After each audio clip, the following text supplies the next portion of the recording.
I'm Courtney at womenlivingwell.org, home of Good Morning Girls, and welcome to our very first Q&A day. So out on Instagram, I asked in my stories if any of you had any questions for me. A lot of people say, why don't you have a podcast? And I'm like, well, podcasts are a little more informal. You know, I'm used to when I make a teaching video, I write word for word everything that I'm going to say, and then I usually review what I'm going to say about 3 times, and then I record. And so I pretty much know what's going to come out of my mouth. But when you do a podcast or a radio interview or anything like that, you know, it's just like, who knows what's going to come out of my mouth? And sometimes that's a little scary. So I haven't started a podcast, but I did think I would try to do some Q&As, a little unscripted, with any questions you have. And so I put out on Instagram stories and I just said, do you have any questions for me, whether they're parenting or about my life, about, you know, Bible questions, a random curiosity. I mean, somebody asked, what is my original hair color? And so I grew up as a little bit of a sandy blonde, and then I became a brunette. Naturally, I'm a brunette. And so some of those old videos, my hair was highlighted, so in case you wondered. So my natural hair color is this, but actually, now that I think about it, my natural hair color is actually gray, probably. Because yes, I have to get my roots done. Oh, okay, guys, that's part of the problem here. The question that I'm gonna pick, okay, so I got lots of questions from you guys, like I printed them out, like pages and pages of questions. And so I wanna just add to that, that if you have a question that you want, a burning curiosity or a Bible question or just anything, feel free to ask it in the comments below. And probably the questions that I get asked more frequently are gonna be like the first ones that I try to answer. But I would love to make, on this video, I'm just gonna focus on one topic, but in the future, I would love to touch on a couple of topics, if this is even something that interests you all. So if this interests you, let me know that too, so that I know to keep making these. So one of the more frequently asked questions that I got was, how are you dealing with being an empty nester? I was asked by someone on the same page here. Somebody else asked me that too. Anyways, oh, how are you coping with being an empty nest? And as I flip through the pages, other people asked me similar questions about my kids going away to college. And so just a minute ago, I was talking about my hair being gray. And first off, it makes me feel kind of old because I'm in, see, I'm gonna give you guys too much information if it's not scripted, but I'm in perimenopause. Yeah, and you know, so I'm going through all those things where now I'm like, feel like I'm on the back half of my life. You know, when you are a mom, and I was a homeschool mom, so I stayed home for 7 years doing that. And then I was a single mom for 8 years. And so my kids were really my life. Now, don't get me wrong, my identity is in Christ. And I knew that my identity was not in my motherhood, but you know, you can't help but to be when you are pouring every last breath, like, you know, into your kids, and they're really like a huge focal point. It is really, really, really hard to be at this point. So my kids are, my daughter is 18 and she's a freshman at the Liberty University, and my son is 20 and he is a sophomore at the Liberty University. And they are in Virginia and I am in Ohio. So they are 7.5 or about 7 hours away from me, and you have to go through the mountains of West Virginia to get to me. And so it's hard, it's really hard. It's hard to not know what's going on every minute, I guess, you know, of their lives. Not that I knew every minute when they went to high school, because I did homeschool when they were little, but they did go to regular school once they were grown. But I knew who like all their friends were, and now I don't know, like, I don't know. My daughter keeps telling me all these stories with names of girls in it, and I don't know who any of them are, but I do get to see pictures. One of the things that we started when they were in high school, I was kind of a strict mom, and I didn't let them get Snapchat right away. And so when they were around 16 or 17, they got Snapchat. And when I allowed them to get Snapchat, I got Snapchat as well at the same time. And so they started snapping me and I was snapping them because I wanted to understand like how this thing works. And I yeah, I had them plug their phones in the kitchen, and I check their phones every night. And yes, I know, I'm that kind of mom. So anyways, so we started Snapchatting in high school, which comes in handy now because they snap me every single day, multiple times a day, all day long. They're snapping me from college. And so I get to see their friends. And so my daughter will snap me, and my son will snap me, you know, from the football game, and I can see where he's sitting and what's happening. Or I'll get a snap from my daughter and she's out to dinner and my son is in the photo too. And I'm like, oh good, they're together. And so that is kind of helpful for keeping in touch because I'm getting to see pictures and things like that. So that has been good, but it is hard.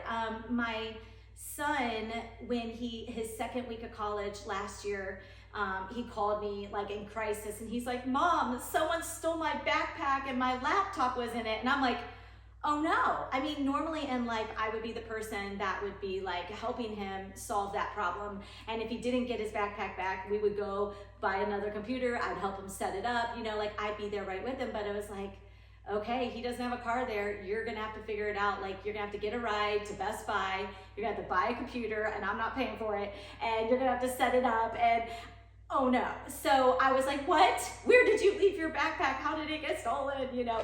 And then this year, second week of school, my daughter calls and she's like, Mom, I'm throwing up. I've been throwing up all night. And I'm like, you're gonna have to go to Student Health Services on your own, you know, and you're gonna have to take care of yourself in that sense. And so it's hard. And it's I think also a form of grief is happening. So if you're in empty nesting and you're feeling some of these feelings, I want you to know that it's not, you know, unnatural. It's pretty normal for us to feel, I think, a loss in a sense, and, you know, because life has changed so dramatically, you know, with them not here. And for me, one thing that's kind of hard is that both my sisters are not empty nesting yet, and my Good Morning Girls group, who are like my closest friends, none of them are empty nesters either. And so in some of my closest circle, they're not all going through the same thing right now. Even my new husband, his daughter, she lives with us. So she's in her 20s. So he's not empty nesting yet. And so she's a blessing, and I love having her here. She's super easygoing and easy to get along with. But I'm kind of going through something different than a lot of others around me. And so sometimes that can be a lonely place. And no, I'm not saying that I'm lonely.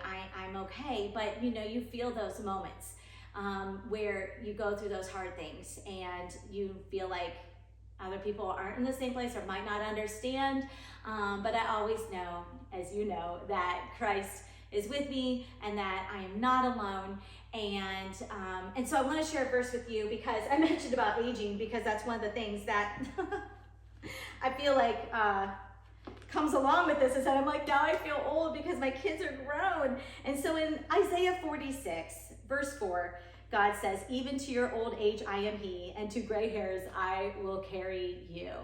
And I just feel like God has carried me so far, and he will continue to carry me through every season. And, you know, there's a lot of good that comes with empty nesting because, you know, time has opened up. It's a season where, you know, I don't have to do as much laundry or cooking or things like that. But there's also a sadness with that because you kind of like, well, I want to do those things and I miss them. But, you know, one thing we need to remember if you're almost an empty nester or you're in it is that we want our little birdies to be strong and to fly and to soar, right? And so if a little bird is staying in the nest, then that probably means that something's not right with the bird, right? We want them to fly. And so this is good. This is what I was preparing them for, is for them to go and to fly and to soar.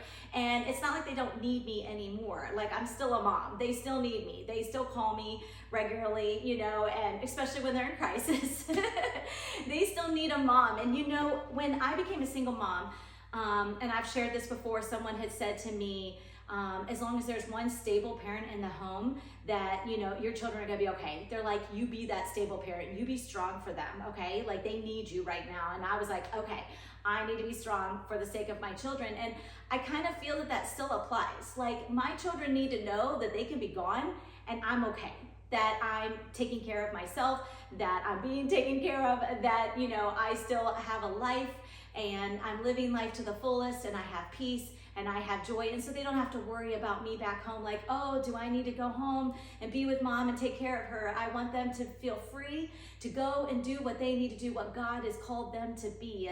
And so that's what I was raising them to be and to do. And so that is, I guess, what's happening right now. As far as coping, I was doing really good. Well, when I dropped them off, I wasn't doing so good. Oh my gosh, it was awful. I cried. I dropped them off and I cried half the way home. It was awful. But then I got home and I have a new life and a new home and a lot of new beginnings. And so I had that to kind of fill in the space. And I've been working out and, doing things like that. But then they came home for fall break, just 2 weekends ago now.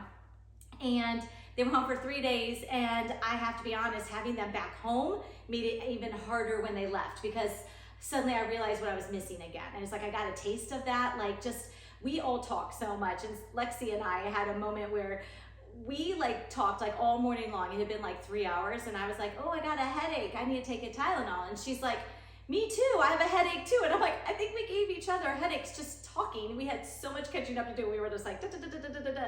And so we talked so much, we gave each other a headache. So, but really, I just realized when I'm with my kids that they're just, I don't know, we're close and we understand each other. I talk a lot about my ministry and what I'm doing. I show them the covers and they're like, they're proud of me. And so I do get something from my kids that I don't necessarily get from other people. And so I really, really miss that. And it's hard, but I also recognize that I want them to go, that my heart knows that I want the best for them. They're in a good place, they're doing good things. And so if you are in this place of empty nesting and you're crying and it's hard, you're not alone. I feel the same way. If you have discouraging days, and just try to take it some of that free time as a gift from God, and ask Him, Lord, what do you want me to do now with this time? How can I honor you with it and fill it in? Oftentimes serving others and being involved at church and building our friendships and working on our marriages. These are all really good things to do, and staying in contact with them, writing them letters, sending them packages, talking to them on the phone, whatever you can do to stay in contact, visits, things like that, make it a little bit better. But I know they are far away, and I mentioned about them having to go through the mountains of West Virginia, which probably had no meaning to you in the moment, but now that my son does have his car there, when they drive home from there to here, they have to go through the mountains, and it makes me very nervous. I worry about them because I just feel like that's a hard drive, and he's in an older car, and I worry. And I'm like, it's not like if they, back in high school, I would worry when they were out just a half an hour away. If they broke down, I'm like, oh, you're a half an hour away and I have to come and get you, Well, now if they break down 4 hours away, I can't even come and get them. They're gonna have to call a tow truck and all those things, not being able to be there for them. It's hard. So that's how I'm doing. You asked, I answered. That's my life update. And if you have any other questions, like I said, ask them below, and I have lots more questions that I'll be back to answer. Some of them are deeper, some of them are lighthearted, and I hope, if anything, that if you are an empty nester, that this just encourages you. Just remember that God is with you. Press into Him, stay in His Word, and keep walking with the King.